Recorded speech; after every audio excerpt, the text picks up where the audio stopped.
গপ্পরাতে ঠেক, এই ঠেক পাঁচমিশালি গল্প দিয়ে সাজানো আপনার গল্পের সাথী।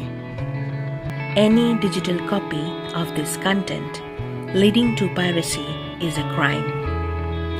এই গল্পের যে কোনো রকম পাইরেসির বিরুদ্ধে উপযুক্ত আইনি ব্যবস্থা নেওয়া হবে। পাইরেসি দণ্ডনীয় অপরাধ। অনুগ্রহ করে পাইরেসি করবেন না, পাইরেসি সাপোর্ট করবেন না। চলুন তাহলে শুরু করা যাক।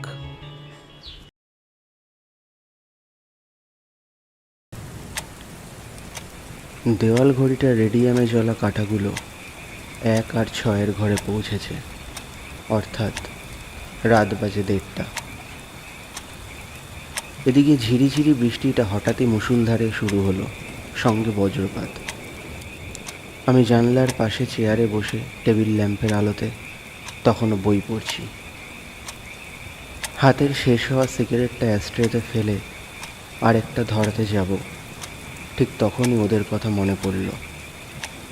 কেমন আছে ওরা? ওরা আসে গভীর রাতে। অমাবস্যা পূর্ণিমা বলে কিছু নেই। পৃথিবী তখন ঘুমিয়ে পড়ে অকাতরে। কিছু নিশাচর প্রাণী হয়তো তখনও জেগে থাকে। নির্ভেরা কিছু দিকভ্রষ্ট পাখিকেও মাঝে মধ্যে উড়ে যেতে দেখা যায় ওই রাতে। আমি ওই নিশাচর পাখিদের মতোই অনেক রাত পর্যন্ত জেগে থাকি।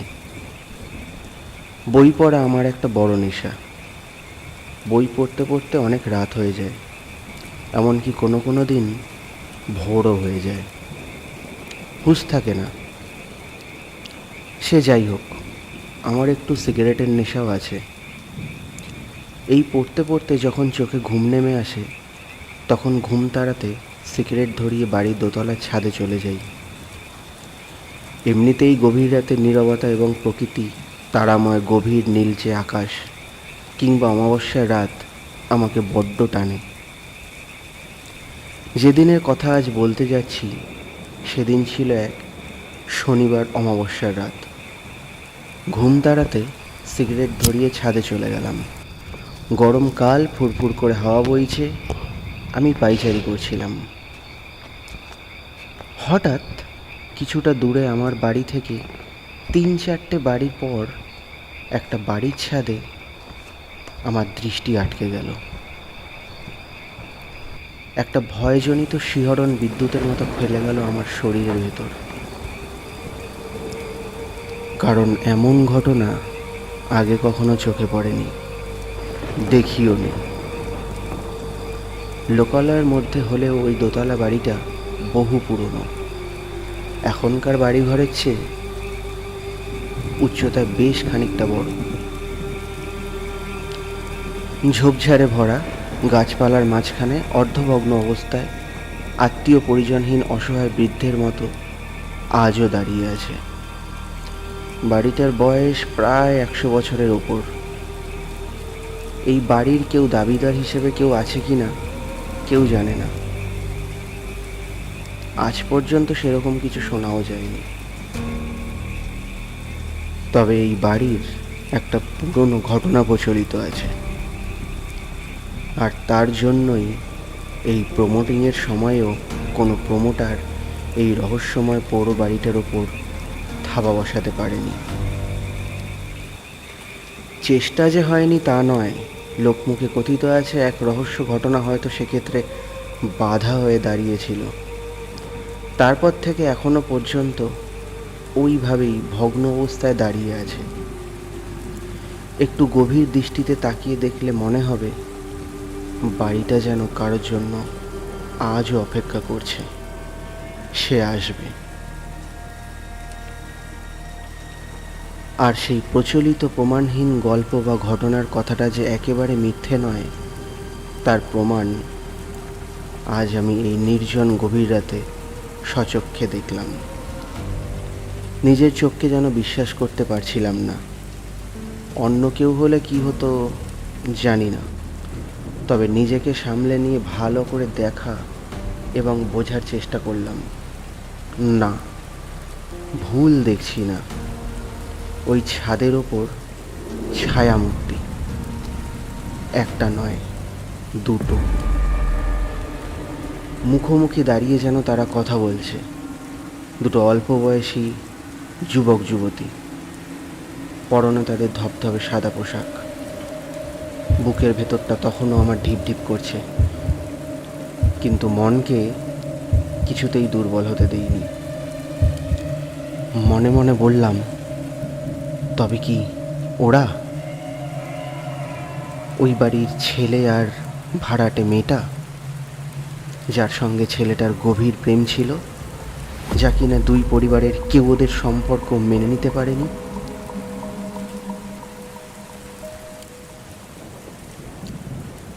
তারপর ওরা নাকি হঠাৎই একদিন নিরুদ্দেশ হয়ে যায়। থানা পুলিশ করেও ওদের কোনো খোঁজ পাওয়া যায়নি। পুলিশ ফাইলে আজও ওরা নিখোঁজ। আমি নিষ্পলক চোখে ওদের দেখছিলাম।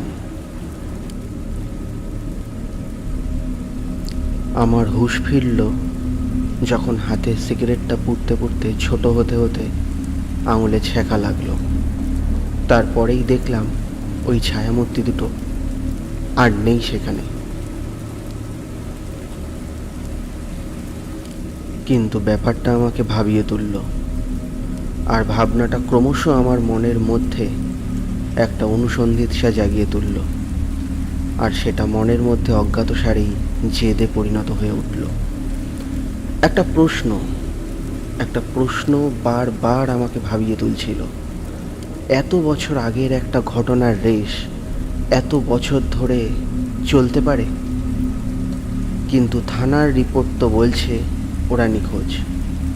আজও ওদের কোনো হদিশ পাওয়া যায়নি। নাকি পুলিশ আর কোনো চেষ্টাই করেনি ওদের খুঁজে বের করার?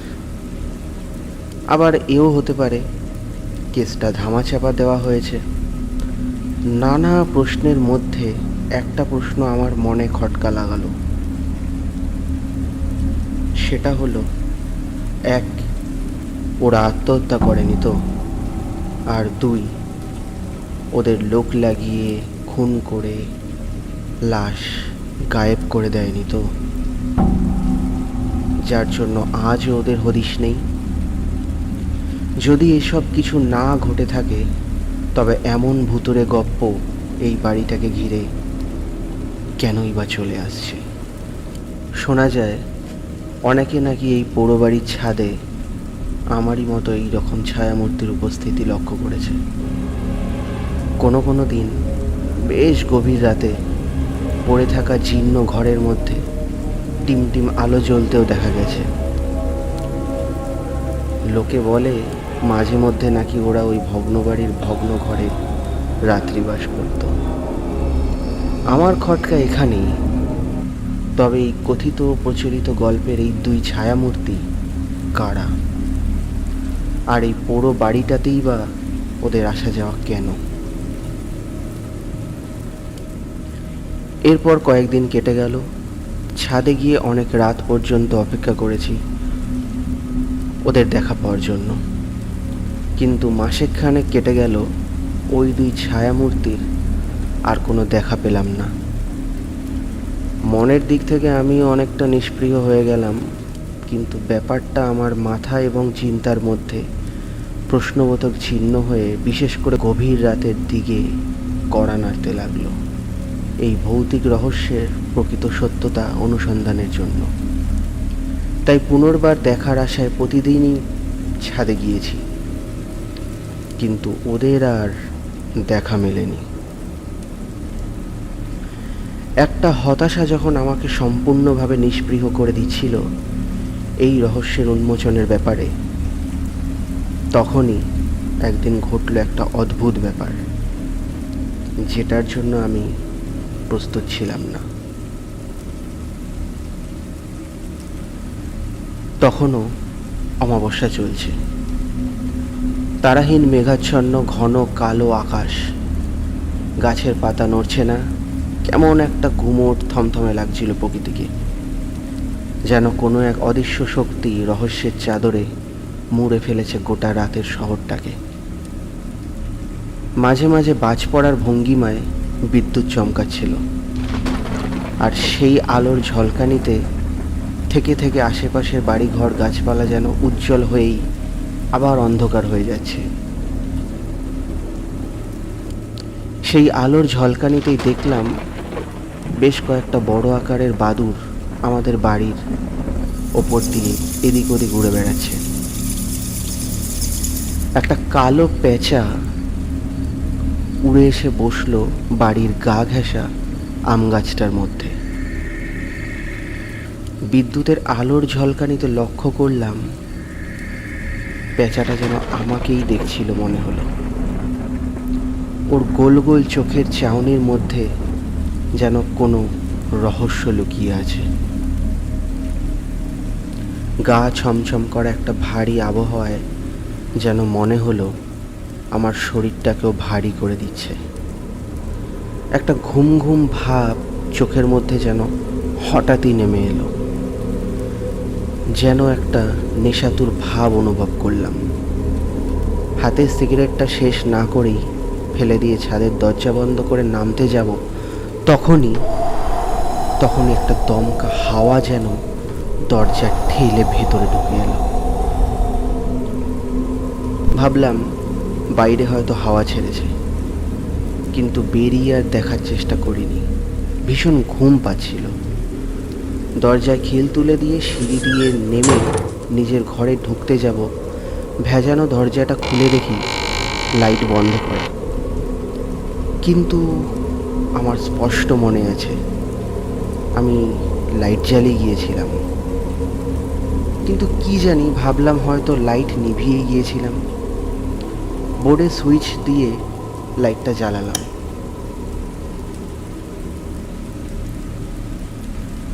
রাতে শোবার আগে প্রতিদিনই আমি এক গ্লাস জল খেয়ে ঘুমোতে যাই, তাই টেবিলের ওপর প্রতিদিনই গ্লাসে জল ভরে তা ঢাকা দিয়ে রাখি। আজ গ্লাস হাতে নিতেই দেখি তাতে জল নেই, কিন্তু ঢাকা দেওয়া ছিল। এবারও নিজের ভুল ভেবে জগ থেকে গ্লাসে জল ঢালছি, এমন সময় কোত্থেকে একখানা বিড়াল আচমকা ডেকে উঠল। চমকে গিয়ে খানিকটা জল টেবিল আর বইয়ের ওপর পড়ল। হাতের সামনে কিছু না পেয়ে নিজের রুমালটা দিয়ে বই আর টেবিলের জলটা মুছে গ্লাসের জলটা খেয়ে শুয়ে পড়লাম। এসব জিনিস ঘটবার ফলে চোখের ঘুমটা যেন কেমন উধাও হয়ে এসেছে। এসব ভাবতে ভাবতে কখন যে আবার ঘুমিয়ে পড়েছি জানি না। ঘুমের মধ্যেও কেমন যেন একটা অস্বস্তি হচ্ছিল। কি হচ্ছিল ঠিক বুঝতে পারছিলাম না। একটা ভারী কানে তালা লাগানো বাজের শব্দে ঘুম ভেঙে গেল, আর মনে পড়ে গেল গা হিম করা সেই স্বপ্ন, যা কিনা সম্পূর্ণ সত্য।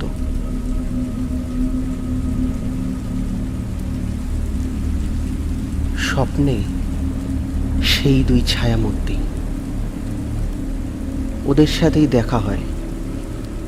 দেখা হয় সেই কালো দিঘির ঘাটে, যা কিনা আমাদের বাড়ি থেকে প্রায় 30 কিলোমিটার দূরে পলাশপুরে। ওখানেই ঘাটের সিঁড়ির ওপর বসে আমাদের কথা হয় গভীর রাতে। কালো দিঘির ঘাট বহু পুরনো একটা বিশাল দিঘি। সেই দিঘি, সেই ঘাট এখনো আছে। তবে ওই দিঘিতে রাতের বেলা কেউ যাওয়ার সাহস করে না, কারণ জঙ্গল পেরিয়ে সেই দিঘি, শোনা যায় অনেকে সেখানে ডুবে মারা গেছে। ওই রাতের অন্ধকারে অস্পষ্ট ছায়ামূর্তি জানায়, দাদাবাবু, আমি মিঠাই আর ও শিমুল। একদিন রাতে আমরা বাড়ি থেকে পালিয়ে অনেক দূরে চলে আসি। পরিবার আমাদের মেনে নেয়নি। জঙ্গল পেরিয়ে যখন দিঘির কাছে আসি, হঠাৎ দেখি এক সাধু বাবা। উনি আমাদের দুজনকে দেখে নিয়ে যান তার মন্দিরে। সেই সাধু ভৈরবতান্ত্রিক নামে পরিচিত। উনি শ্মশানকালীর আরাধনা আর তন্ত্র সাধনা করতেন। বেশ কিছুদিন ওনার আশ্রয় ছিলাম আমরা, ভালোই ছিলাম জানো।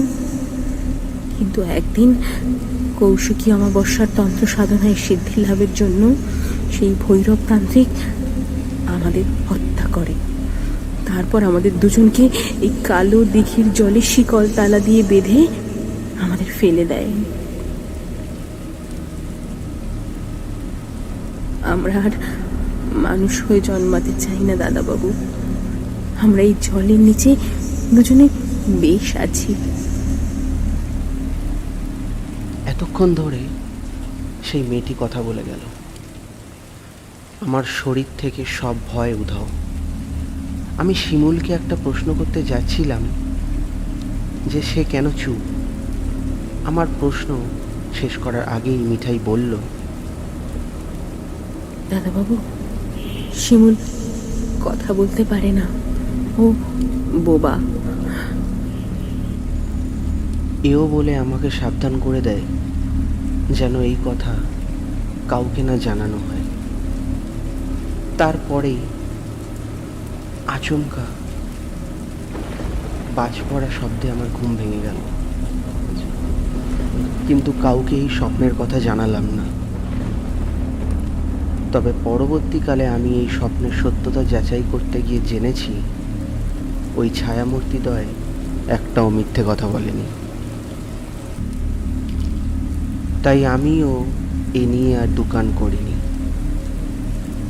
এরপর ওদের আমি আর কোনোদিনও ওই বাড়ির ছাদে দেখিনি। হয়তো ওই সত্যতা জানানোর জন্যই আমাকে দেখা দিয়েছিল আর বেছে নিয়েছিল আমাকে।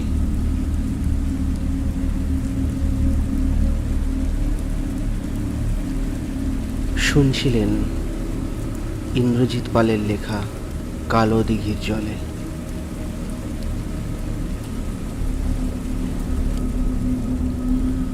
গল্পটি যদি ভালো লাগে তবে নিজে তো শুনছেনই, সাথে বন্ধু বান্ধবদের সাথেও শেয়ার করুন। আর সাবস্ক্রাইব করে যুক্ত থাকুন গপ্প রাতের থেকে। আজ তবে এইটুকুই। দেখা হচ্ছে আবার নতুন একটা গল্প নিয়ে।